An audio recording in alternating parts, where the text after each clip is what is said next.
अस्सलामु अलैकुम दोस्तों, तुसीं वेख रहे हो पाक पंजाब टीवी ते मैं आ तुहाडा दोस्त अब्दुल वाहिद। ये बड़े दोस्त कहंदे सी कि सानूं तुसीं अपने इलाके 'च अपने खास इलाके 'च वारे वाली ज़मीन, वारे तो मुराद कि सस्ती ते बेहतरीन ते चंगी ज़मीन लैके दिओ।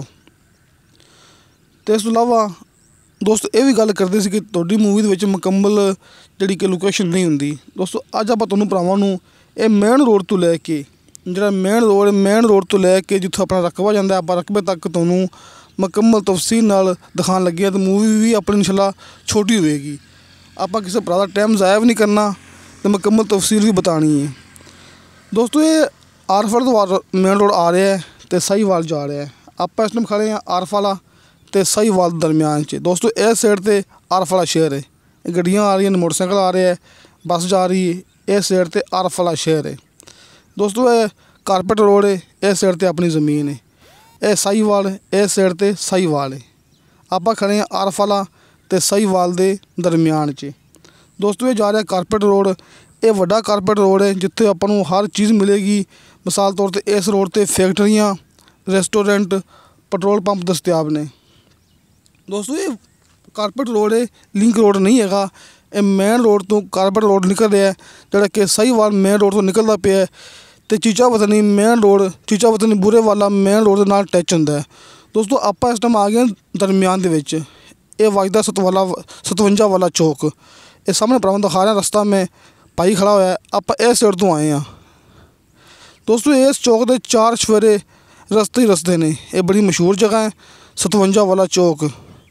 देखो 4 चफेरे रस्ते ही रस्ते ने। ये देखो दोस्तों इस चौक ते। दोस्तों आप आए हैं इस साइड तो, मोटरसाइकिल आ रहा है, एक मोटरसाइकिल जा रहा है। आप इस साइड तो आए हैं। इत्थों तकरीबन कोई 7-8 किलोमीटर है साहीवाल आरफ वाला रोड जितों आप मूवी शुरू की सी। तो दोस्तों हुण आप जाना है, भरावां दिखाना मैं कि हुण आप जाना है इस साइड ते। अपनी गड्डी खड़ी है। दोस्तों 57 चौक है जो आपको अड्डा लगता है, इत्थों हर चीज़ मौके तो मिलती है। ये सामने गड्डी खड़ी। दोस्तों आप इस साइड ते जाना है, थोड़े अगे जाके अपनी ज़मीन आ जाती, गाँव के अंदर जाके अपनी ज़मीन आ जाती। ये पर हुण मैं मुकम्मल लोकेशन दिखाई है तो हुण आप आ गए हैं ज़मीन ते। दोस्तों ये ज़मीन मैनूं किसी ने वीडियो मैनूं किसी ने व्हाट्सअप नहीं की हैगी। बस फ़र्क सिर्फ इन्ना होंदा है कि मौके ते खलो के मैं मूवी बना लेंदा हुन्ना, हट के मैं फारिग टाइम उपर अपनी आवाज़ लगा लेंदा हुन्ना। सिर्फ इन्ना फ़र्क होंदा है। मिसाल तौर पर अज सुबह मैं मूवी बनाई है, तकरीबन कोई 12 बजे तो बाद अपनी आवाज़ लगाई है फारिग टाइम वेख के।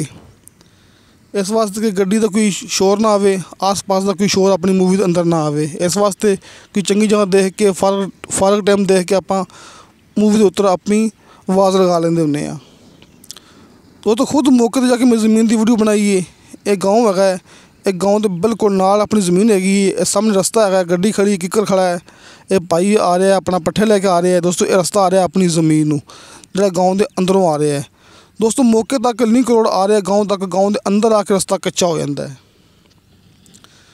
जो भरावां दिखाया सी 57 चौक, वो तकरीबन इत्थों है कोई 5-6 किलोमीटर। अं समझ लो कि साहीवाल जो रोड है वो मुकम्मल आपां नूं इत्थों बन जाना कोई 14-15 किलोमीटर।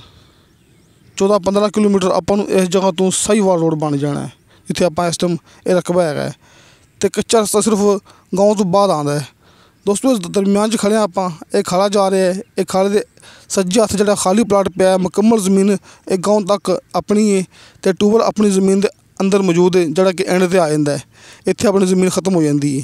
ट्यूबल का पानी बिल्कुल मिठा है। ट्रांसफार्म मौके पर मौजूद है। मिसाल तौर पर बिजली पानी मौके पर मौजूद है। यह ट्यूबल है, इनका पानी मिठा है। भरावां नूं पता कि अपने इलाके का पानी मिठा ही होंदा है। ये देखो दोस्तों इत्थों पानी इस्तेमाल करते हैं, इत्थों पानी पींदे ने, आप भी पींदे ने, अपने जानवरों नूं पवांदे ने।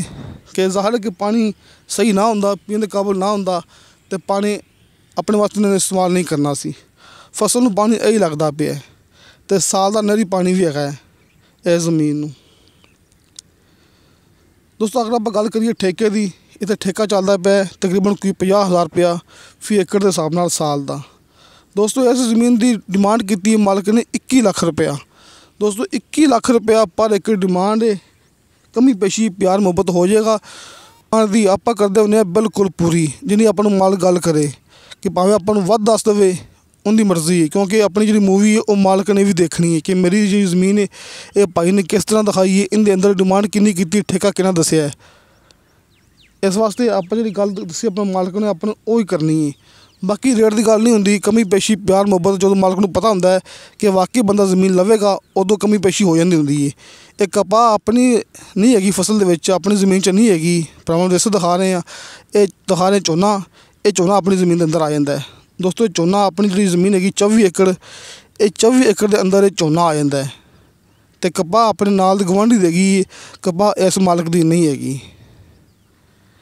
दोस्तों कपाह वेख के नहीं कहना कि ज़मीन लग गई। दोस्तों मालक का कहना कि कई दोस्त इत्थे माड़े भी हैगे ने जिहड़े कि ज़मीन ते मुकम्मल खर्चा नहीं कर सकते, किसी दी 1 एकड़ किसी दी 2 एकड़। तो इस भाई को इत्थे 24 एकड़ ज़मीन जिहड़ी आपां सेल करनी है, जिहड़ी कि गाँव दे नाल भरावां फिर दिखा रहे हैं कि गाँव दे नाल शुरू हो रही है। ये लगी पनीरी जिहड़ी कि अपनी इस ज़मीन के अंदर लानी है। दोस्तों ये पनीरी लगी है, ये 24 एकड़ ज़मीन है, सामने अपनी गड्डी खड़ी जितों अपना इस ज़मीन में रस्ता आ रहा है, जिहड़े गाँव के अंदरों रस्ता आ रहा है। दोस्तों 24 एकड़ ज़मीन है, इत्थे मुकम्मल लगनी है, इत्थे मुकम्मल लाना मालक ने झोना। इस वास्ते सारा मुकम्मल प्लाट खाली पिया है। दोस्तों एक ही प्लाट है तो बिल्कुल पद्धरा प्लाट है। ये भरावां दिखा रहे हैं, वेखो पनीरी लगी है तो बिल्कुल पद्धरा इक्को प्लाट है। ये गाँव तो शुरू हो रहा है, ये वेखो नाल नाल मुकम्मल। तो ट्यूबल तक आप भरावां ट्यूबल दिखा चुके हैं, उत्थों तक अपनी ज़मीन जा रही है। ये रस्ता आ रहा है, भरावां नूं पहले भी दिखाया सी कि दोबारा फिर मेरा मकसद यही है जिहड़ी गलबात रह जाए मुकम्मल भरावां के क्लीयर कर दईए। दोस्तों 50,000 रुपया फी एकड़ का साल का ठेका है तो 21 लाख रुपया इस ज़मीन की डिमांड हैगी। डिमांड फाइनल नहीं होंदी किसी ज़मीन की भी, मालक के हिसाब नाल होंदी है। कमी पेशी प्यार मुहब्बत हो जाता होंदा है। एक खाला आ रहा है अपनी ज़मीन दे, वेखो। दोस्तों अपना WhatsApp नंबर ते कॉल नंबर लग्या होंदा है हर मूवी की डिस्क्रिप्शन दे विच, तुसीं अपने नाल राबता कर सकते जी। भाई शफकत अपने नाल काम करते हैं, अपना दफ्तर है आरफ वाले शहर च, कमरा वाला चौक, आरफ वाला शहर। दोस्तों 57 चौक है। भरावां फिर दिखा रहे हैं कि जिहड़ा साहिवाल रोड तो आ रहा है अपनी ज़मीन अगे जाके टच हो जाती है। मिसाल तौर पर यह चौक दरम्यान च आंदा है, साहिवाल रोड तो अपनी ज़मीन के दरम्यान च चौक आंदा, बहुत ही मशहूर चौक है। 57 वाला चौक, इत्थों मौके तो हर चीज़ मिलती है। तो दोस्तों तुहानूं साडी वीडियो पसंद आवे, साडी वीडियो लाइक तो शेयर जरूर करो। इंशाअल्लाह ताला मिलांगे अगली वीडियो ते। खुदा हाफिज़।